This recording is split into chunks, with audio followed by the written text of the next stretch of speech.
In this video, I'm going to show you how to create an AI first experience in VS Code so that the editor goes from looking like this to a minimal chat first experience that looks like this.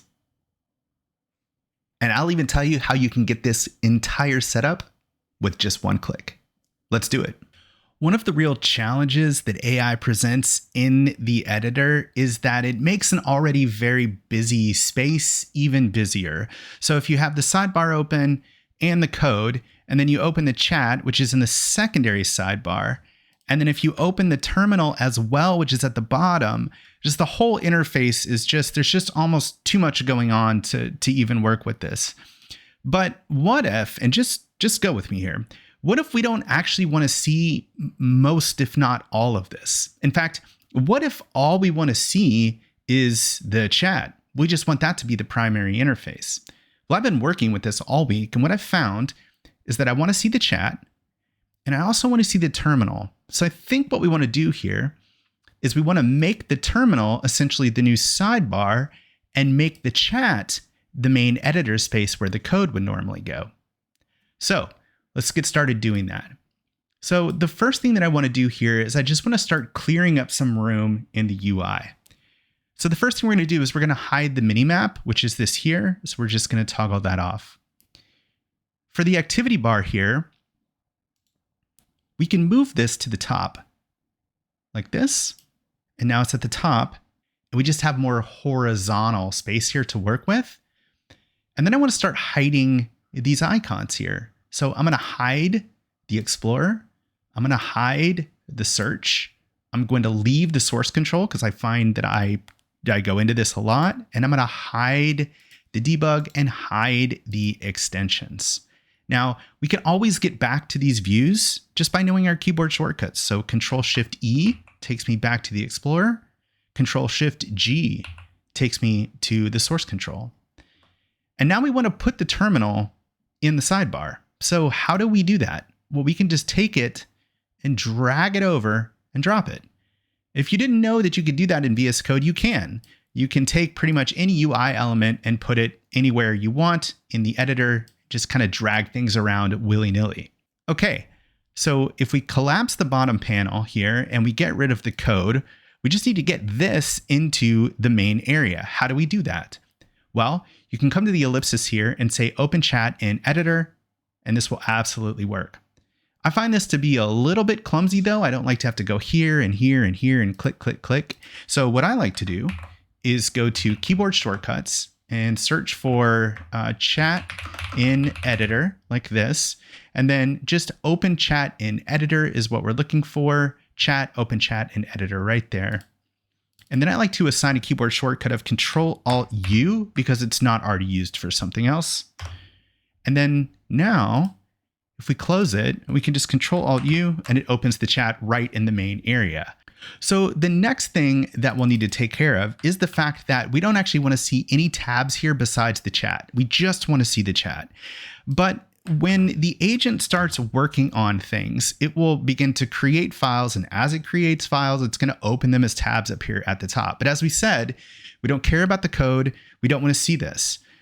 But Visual Studio Code doesn't have a mechanism to say, don't ever open the tabs, just make the changes, but we can make it so that we don't ever actually see them. So again, we're going to come into settings, and in settings, we're going to look for show tabs. And then under editor show tabs, we're going to go from multiple, and watch when I change this to none, watch the top bar there to none. Okay.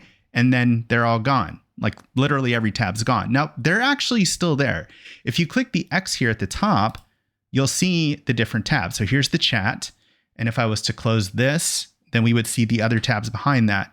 But we can use the command palette or the fast file switcher, which is Control Command P, and move between these files very easily, just like this. So they're still there, but it's an easy way to get back to the chat. And what I've found is that I don't need to see the tabs. I can just click into the files if I want to see them just like this. And then you can close out with the X, or it's just Control or Command W. Another great one to remember to just close the current file, and then you're back to the chat here. Now, the next thing we need to take care of is the fact that the agent will frequently bother us for things that we don't want to be bothered about. So for instance, if I ask it to install Tailwind in this project, and I always like to pass in the docs so that the agent gets this right, you can see it's asking me for permission to do things. It wants to know, can I fetch the web page? Yes, please continue. And then it's going to need to run a terminal command, and it's going to have to ask me for my permission to do that as well. Okay, we don't want to be bothered for these things anymore.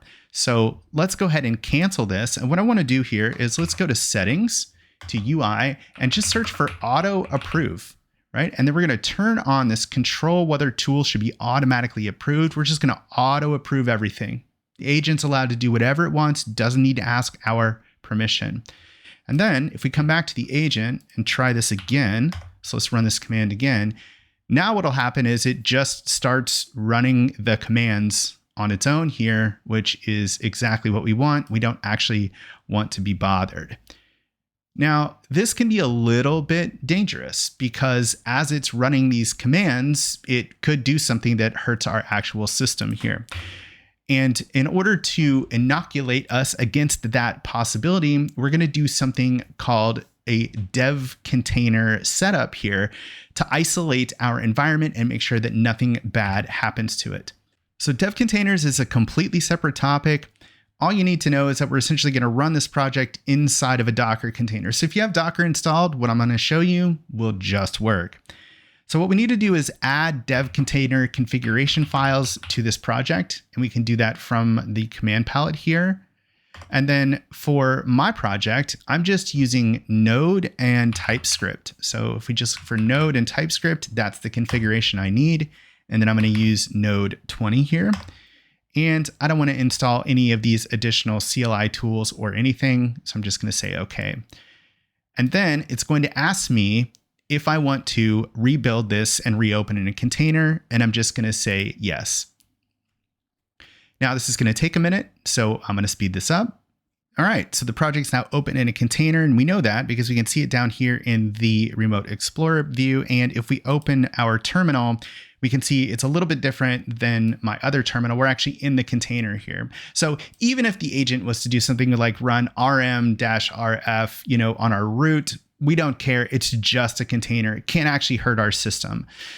All right. Now, the next thing that I want to do here is let's do Control-Alt-U to open our chat. And when the agent actually does run things in the terminal, so we can say run this project, it opens additional terminal instances. And depending on what you're doing, it can open several of those. So if it needs to execute several terminal commands, oftentimes it will open up several different terminals here.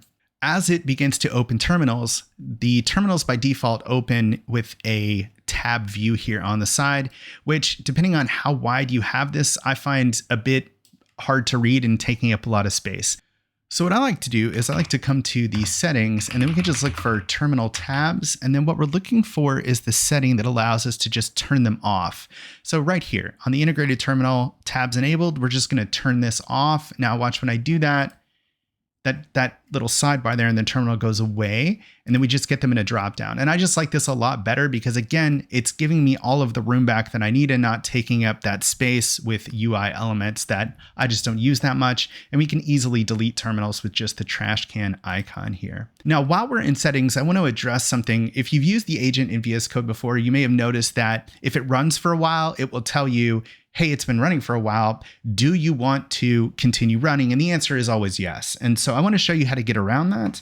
There is a max requests setting here. So you can see the limit's 25. Bump this up to 50, and you probably will never see that continue button again. You don't have to worry about that ever again. You're welcome. All right, so a few last tweaks here. We're going to need a dope theme, of course, and the theme that I like to use is called Cobalt 2 by Wes Bos. And the reason why I really like this theme is that it's really easy to read. So it pops really well, and so we can easily see the text. We can easily see these indicators for yellow and green. The terminal looks beautiful. It's just a really, really nice theme, and it's very easy on your eyes. I also want to do a new icon theme. Now, normally in VS Code, when we talk about icon themes, we're talking about these icons here. But since we don't see the Explorer view anymore, what icons am I talking about? I'm talking about these, this icon, this icon, these up here, you can customize these. So if we search for icon theme here, we can do a product icon theme. So let's go to product icon theme, and then we want to install additional product icon themes. And the one that I would recommend is the material icons product icon theme from Philip here. This is the one you want. I really like this because these icons are really compact and they're really nice. It's just a really nice tweak. Look at that. Look at how nice that is. It's just a really nice tweak to the UI. I like this more than I realized. Seems like a small thing, but it's the small things that really delight you in the long run. And with that, we have what I consider to be the ultimate AI setup for Visual Studio Code. Terminal on the left, chat on the right. And remember that if you come in and the chat isn't open, all you need to do is hit Control-Alt-U. That opens the chat and you're ready to cook with the agent. Now, if you want to get this set up, here's the good news. You don't have to remember any of what you just watched. All you need to do is click the link in the video description, and there's a profile for you called Ultimate AI. You can install it with one click. Your profiles are located here in the gear icon. You can just select it and you will automatically get all of this configuration, including the theme, the icons, everything you need. You're welcome. I hope you enjoyed this video. If you did, check out this other video on controlling this light behind me here with an MCP server from Visual Studio Code. It's awesome. You'll love it. I guarantee. And as always, happy coding.